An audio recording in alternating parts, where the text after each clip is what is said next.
गौतम बुद्ध से जुड़ी इस कहानी के माध्यम से आप जान सकते हैं कि मन को शांत करने का क्या तरीका है। इसमें भगवान गौतम द्वारा मन को शांत करने के आयामों के बारे में बताया गया है।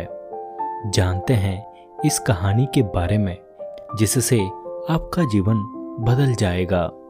एक बार एक लड़का गौतम बुद्ध के पास जाकर कहता है, मेरे जीवन में बहुत अशांति है, कृपया करके आप मेरा मार्गदर्शन कीजिए जिससे कि मैं इस अशांति से छुटकारा पा सकूं।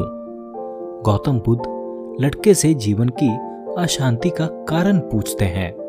लड़का उत्तर देता है, अत्यधिक विचारों के कारण मेरे भीतर बहुत सारे विचार आते हैं जिससे मेरा मन अशांत रहता है।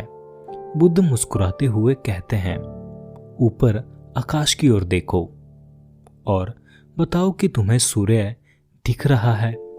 लड़का ऊपर देखता है और कहता है, धूप दिख रही है। बुद्ध उससे पूछते हैं, अगर तुम लगातार धूप में खड़े रहोगे तब क्या होगा? वह कहता है, मुझे अत्यधिक गर्मी लगेगी और शरीर में बेचैनी होगी।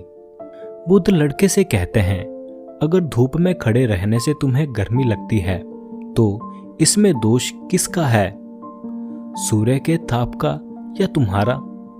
लड़का कुछ सोचने के बाद कहता है, इसका जवाब आप भी बताइए। बुद्ध कहते हैं, सूर्य का काम है ताप देना और ताप का काम है गर्मी लगना। ऐसे में तो दोष तुम्हारा ही है कि तुम धूप में जाकर खड़े हुए जिससे कि तुम्हें गर्मी लगी। तुम्हें अगर शीतलता चाहिए तो तुम्हें छांव में रहना होगा। ठीक इसी तरह चंचल मन का भी स्वभाव होता है। विचारों को, भावनाओं को जागृति करना।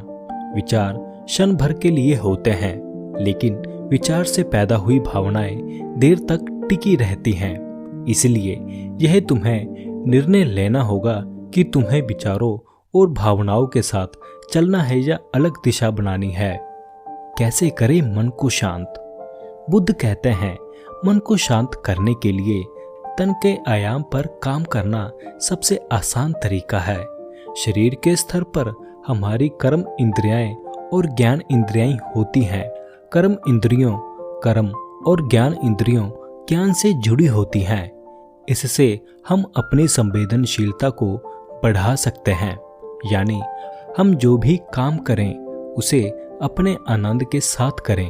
मन के आयाम से हटकर तन के आयाम पर जाने से ही तुम्हारा चित्त शांत होगा। ऐसा करने से तुम मन के आयाम से हटकर शरीर के आयाम पर आ जाओगे। ठीक उसी तरह से जैसे तुम धूप से हटकर छांव में आ सकते थे। मन के आयाम से हटने पर तुम्हारी जागरूकता तन पर आ जाएगी। जब तुम तन के आयाम पर काम करोगे तब तुम्हारा चित्त शांत होगा। इसलिए हर काम को तन के आयाम पर करने से मन स्वयं शांत हो जाता है। अपने मन के विचारों और भावनाओं को नहीं बल्कि सुर को सुनो। लड़का बुद्ध से कहता है, अपने भीतर के सुर को कैसे सुने? बुद्ध कहते हैं, किसी शांत स्थान पर रहकर यहाँ शांति हो।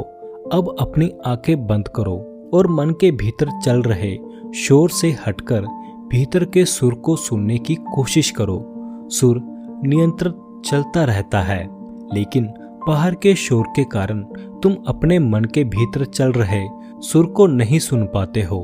जब तुम अपने दोनों कानों को अपने हाथों से बंद कर दोगे तभी मन के सुर को भी सुन पाओगे। इस तरह तुम मन की अशांति से दूर हो जाओगे और तुम्हारा मन शांत हो जाएगा। दोस्तों, अगर आपको यह कहानी अच्छी लगी हो तो इसको अपने फ्रेंड्स और फैमिली में ज़रूर शेयर करें। सब्सक्राइब करें हमारे YouTube चैनल को। तो मिलता हूँ इसी तरह की किसी प्रेरणादायक अच्छी कहानी के साथ। तब तक के लिए नमस्कार दोस्तों।